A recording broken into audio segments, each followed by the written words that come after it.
topic is related to a very famous feminist writer that is called Mary Wollstonecraft. Her birth is on 1759 and her death on 1797.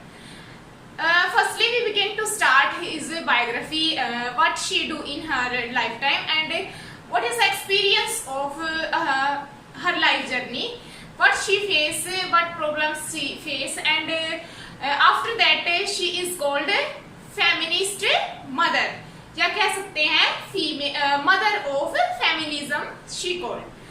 सो इससे पहले हमने 2 videos feminism के ऊपर upload कर दी है. First में हमने उसकी वेव्स या फ्रेज जो फेमिनिज्म की थी उनको डिस्कस किया है एंड सेकेंडली हमने डिस्कस करा है फेमिनिस्ट थ्योरीज को. अब हम शुरू करने जा रहे हैं मैरी वुllstonecraft के कि उन्होंने क्या क्या करा, कैसा उनका जीवन रहा.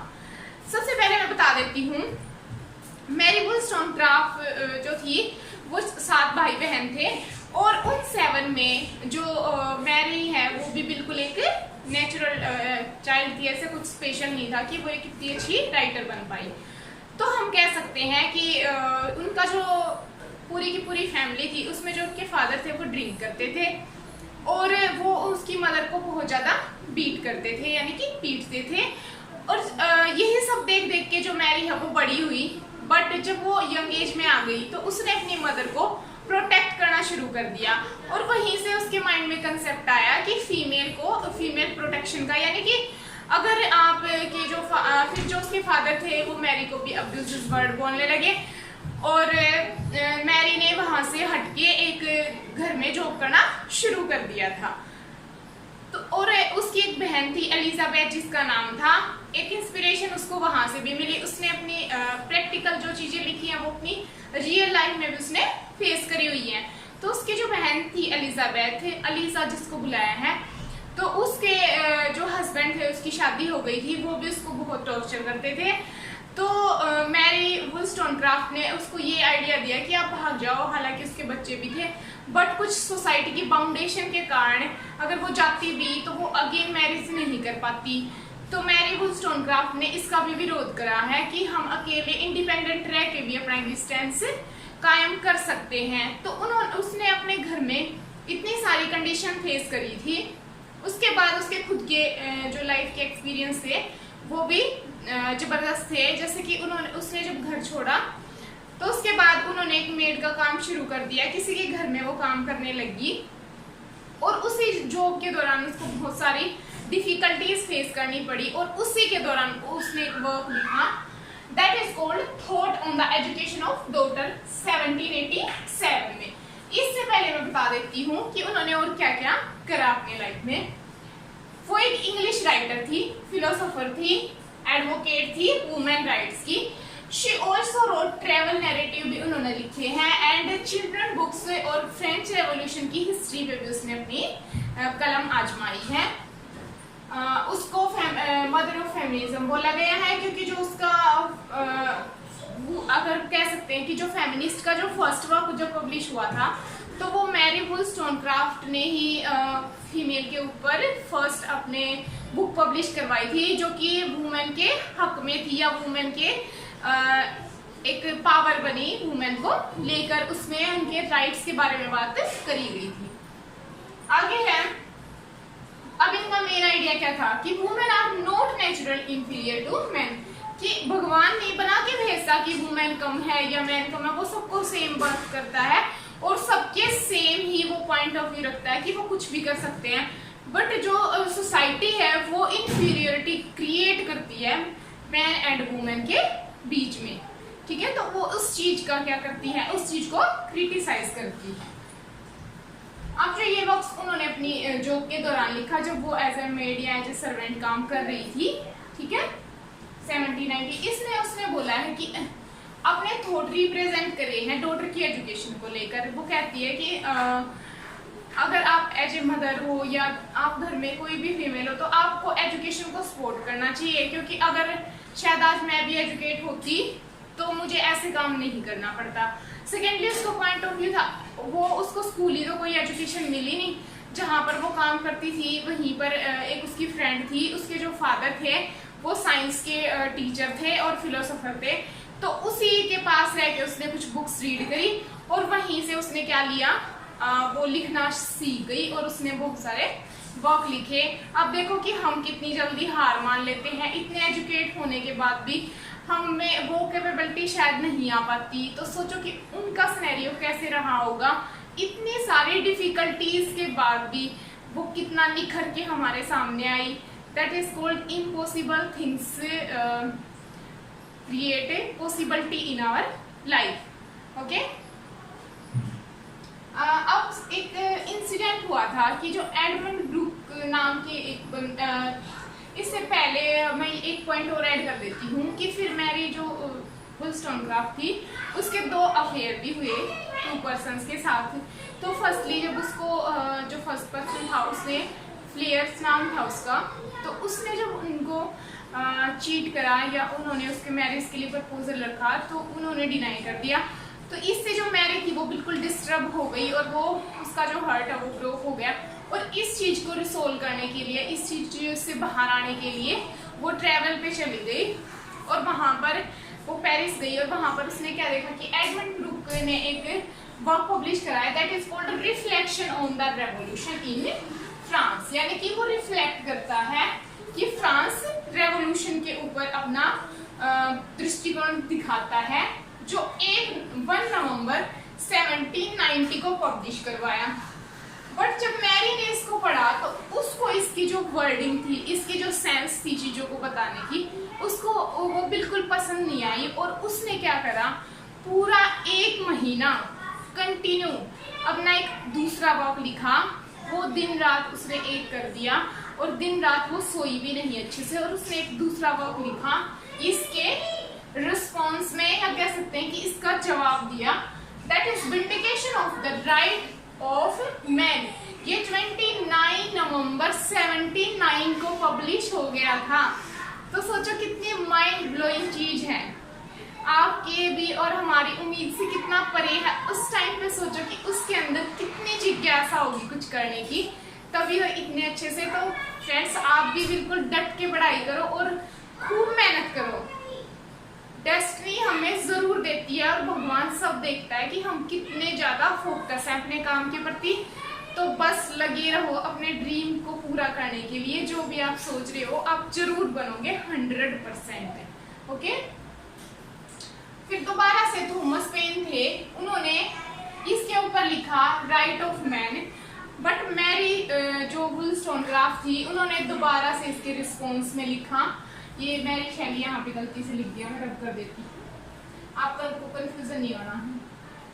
तो इसके रिस्पॉन्स में उन्होंने अपना एक वर्क लिखा that is so important, very very important work. After some time we discuss about that, vindication of the right of women. 1792 में फिर से उन्होंने अपना एक वर्क लिखा।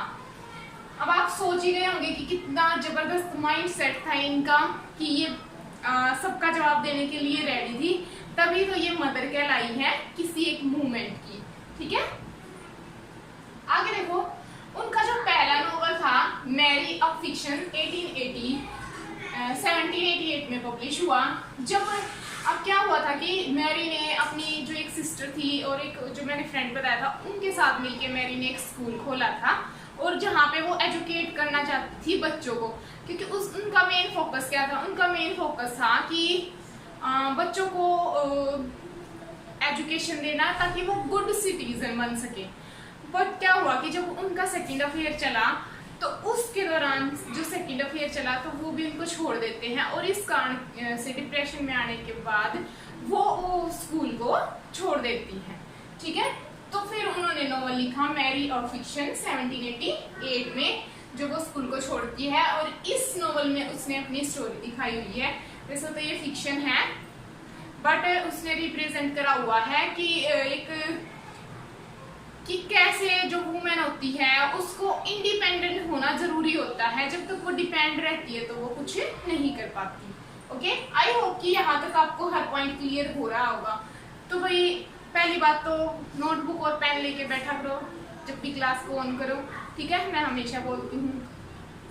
आगे देखो, she also wrote her review in Johnson's periodic। अब वो जोसेफ जॉनसन थे, वो पीरियोडिक थे उनके एनालिटिकल रिव्यू एक पीरियोडिक थी, यानी कि जो वीक में या कुछ टाइम के बाद अपने जो आर्टिकल आजकल आपने देखा होगा कि वो न्यूज़पेपर की तरह आते हैं, उसमें एक महीने के जो वो लिखे होते हैं, न्यूज़ लिखी होती है, जो कॉम्पिटिटिव एग्जाम की तैयारी करते हैं वो उनको लेते हैं, वो मैगजीन की तरह होते हैं, थोड़े न्यूज़पेपर की तरह। तो उस टाइम पे भी वो होते थे, पीरियोडिक बोलते थे उनको। तो जोसेफ का था वो, और इसमें भी उन्होंने अपने जो मैरी थी उसने अपने रिव्यू दिए हुए हैं। अब देखो उनका जो अब उनकी डेथ हो गई थी 1797 में, कब और कैसे हुई। अब देखो उसके 2 अफेयर ने तो उसको चीट कराई था। अब जब वो यहाँ जॉनसन के पीरियोडिक में खुद के जो आर्टिकल या लिख रही थी, तो उस दौरान उनकी मीटिंग होती है विलियम गॉडविन से जब उनकी मीटिंग होती है तो फिर उनका एक स्ट्रॉन्गली रिलेशन बन जाता है और वे स्ट्रॉन्गली लव अफेयर में आ जाते हैं और फिर वो शादी कर लेते हैं। जब वो शादी कर लेते हैं उससे पहले जो मैरी है वो 2 बार सुसाइड अटेम्प्ट की कोशिश कर चुकी थी, बट वो हर बार बच जाती है। एक बार तो जब वो पानी में कूदी, बारिश हो रही थी बहुत, और उसके दौरान उसके पूरे कपड़े भीगे हुए थे, भारी थे, तो बस वो सुसाइड करने गई, पानी में कूद गई, बट उसको किसी अननोन पर्सन ने बचा लिया था। उसके बाद उसने गॉडविन से शादी कर ली और उसके बाद उनकी एक बेटी हुई जिसका नाम था मैरी शेली। आप सब अवेयर होंगे, पीबी शेली रोमांटिक राइटर थे, उनकी वाइफ थी मैरी शेली। तो वो इन्हीं की बेटी थी। उन्होंने एक वर्क भी लिखा है फ्रैंकेनस्टाइन, ओके, तो आपने सुना होगा। तो क्या हुआ कि जब वो 11 दिन की थी तो इनकी डेथ हो गई, जब इनकी बेटी ओनली 12 डेज की थी, सोचो। और इनकी बेटी भी कमाल निकली राइटर बन गई। तो अब जब इनकी डेथ हुई तो इन्होंने एक वर्क लिखा हुआ था मेमोयर, जो इनकी डेथ के बाद पब्लिश हुआ और उसमें रिवील करे गए हैं अनऑर्थोडॉक्स लाइफस्टाइल। ऑर्थोडॉक्स क्या होते हैं? ऑर्थोडॉक्स होते हैं जब हम पुरानी चीजों के पीछे भाग दे रहे हैं और चेंज को एक्सेप्ट ना करें।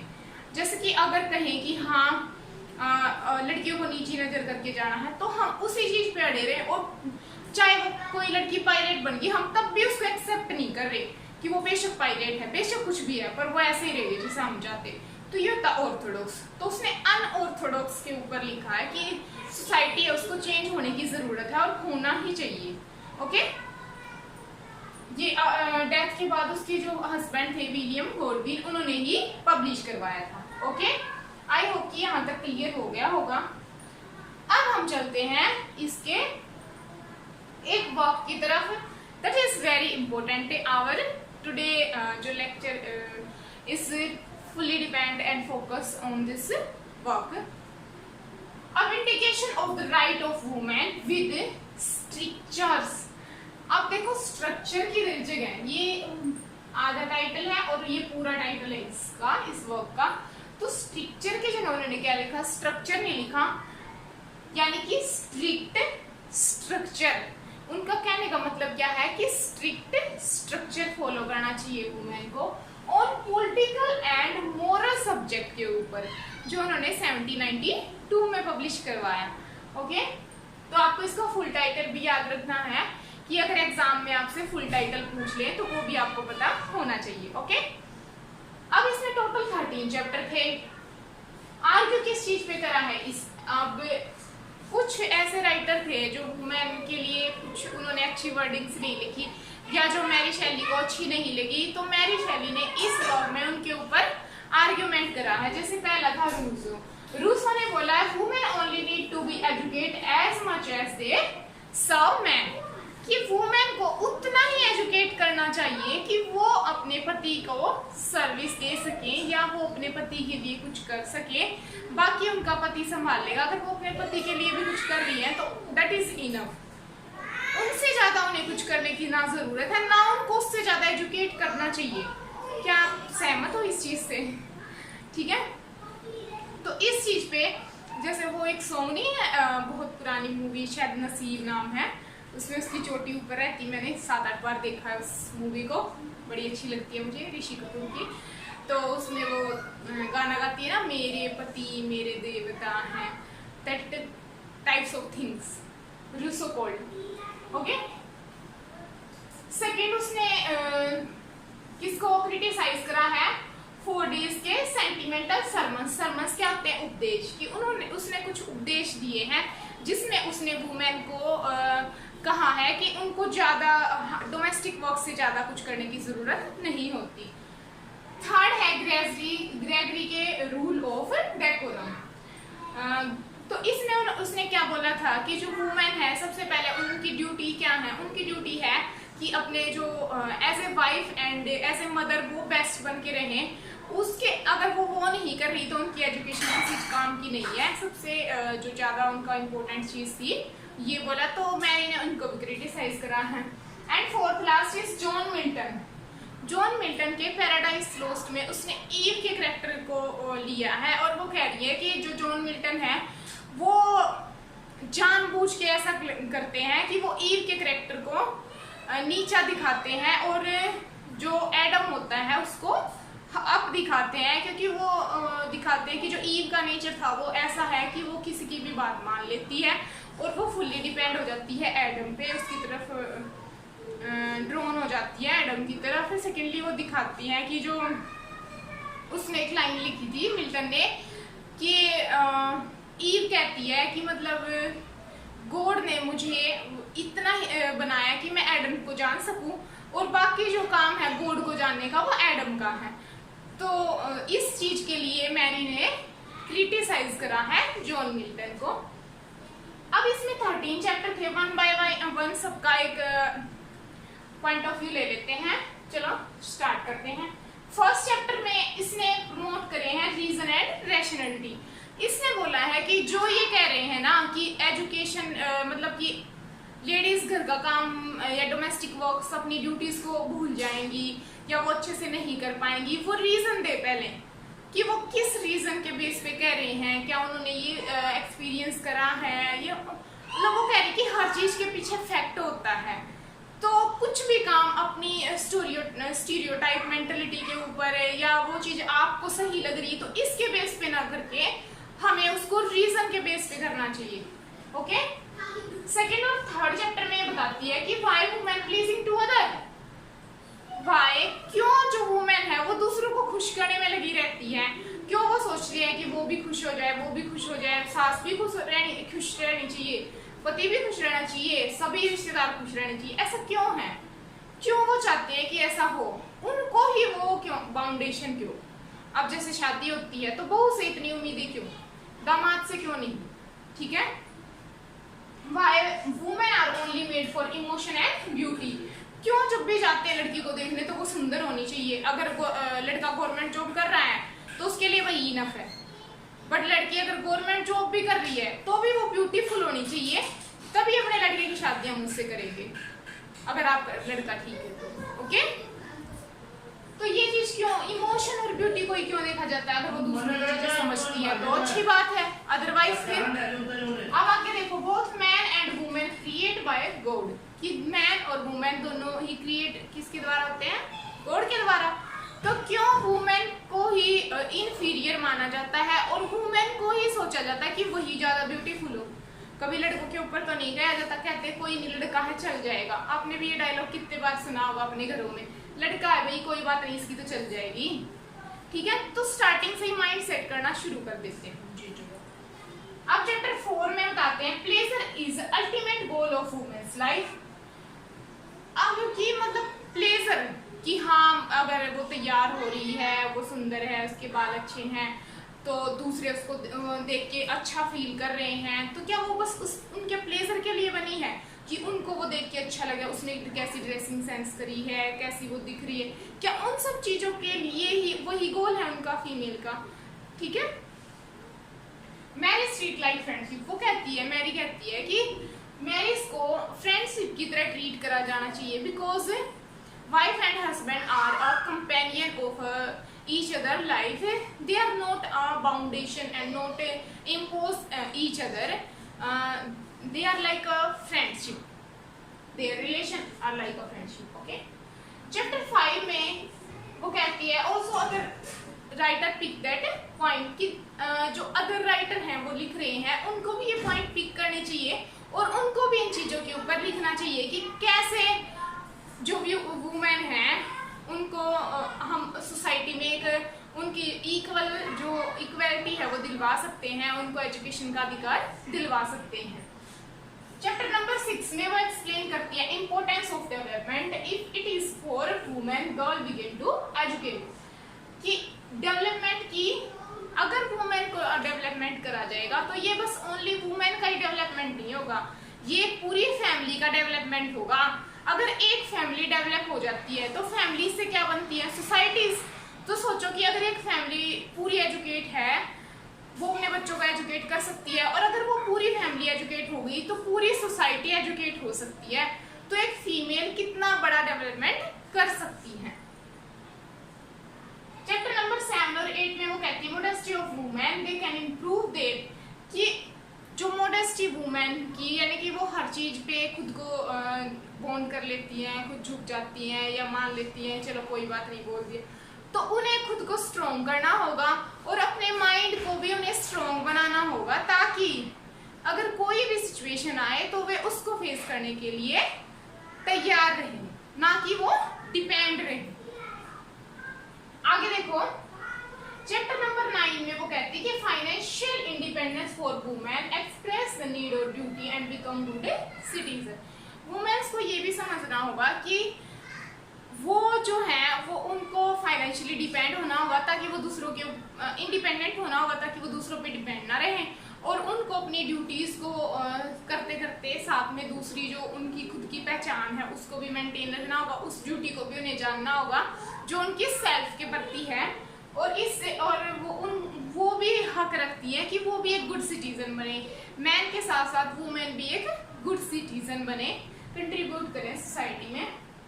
अब ये चैप्टर नंबर 10 यहाँ से भाई चैप्टर नंबर 10 और 11 में वो कहती है कि concern parents duties a mother need to become strong learn her daughter for education. 10 और 11 में कहती है कि पेरेंट्स को अपनी ड्यूटीज के प्रति अवेयर हो जाना चाहिए, कि अगर वो कुछ भी कर रहे हैं उसकी जो मदर है उसे अपने बच्चों को सिखाना चाहिए कि किस तरीके से जो डॉटर है उसको स्टार्टिंग से ही बताना चाहिए कि आप कितने कैपेबल हो, आपको ये चीज़ें करनी चाहिए। अब मैं अपनी मदर की बताती हूँ कि मेरी जो मदर थी वो बहुत इंटेलिजेंट थी अपने टाइम पे, उन्होंने पूरे स्टेट लेवल पे सेकंड पोजीशन हासिल करी थी, बट फिर मेरे नाना जी ने उनकी शादी कर दी, और मेरे नाना जी अभी हैं रिसेंट, वो बताते हैं कि वो कितना ज़्यादा स्टडी करती थी, रात को दिया जला के पढ़ती थी, तो उनकी शादी कर दी। उसके बाद मेरे जो फादर थे उन्होंने सपोर्ट नहीं करा मेरी मदर को, उन्होंने कहा हाँ कोई नहीं मैं संभाल लूँगा, और बस उनकी पूरी लाइफ ऐसे ही चली गई। मुझे इस चीज़ का बड़ा अफसोस होता है कि ऐसा क्यों हुआ। अभी कुछ कर तो नहीं सकते, बट यही कर सकते हैं कि अपने बच्चों को या जो भी हमसे जुड़े हुए हैं उनको अच्छी एडवाइस दे सकते हैं, और अपने खुद को ऊपर उठा कर ये उनको ये दिखा सकते हैं कि वो चीज़ें गलत थी। ओके, चैप्टर नंबर 12 में concern her own idea of education, उन्होंने कंसर्न करा है जो खुद के आइडिया होते हैं एजुकेशन की, उनके उस चीज को लेकर बताया है कि मैरी के क्या आइडियाज थे एजुकेशन को लेकर। वो चाहती थी कि पब्लिक एंड प्राइवेट एजुकेशन हो, को एजुकेशन हो, यानी कि लड़के और लड़की दोनों को एक ही स्कूल में भेजा जाए।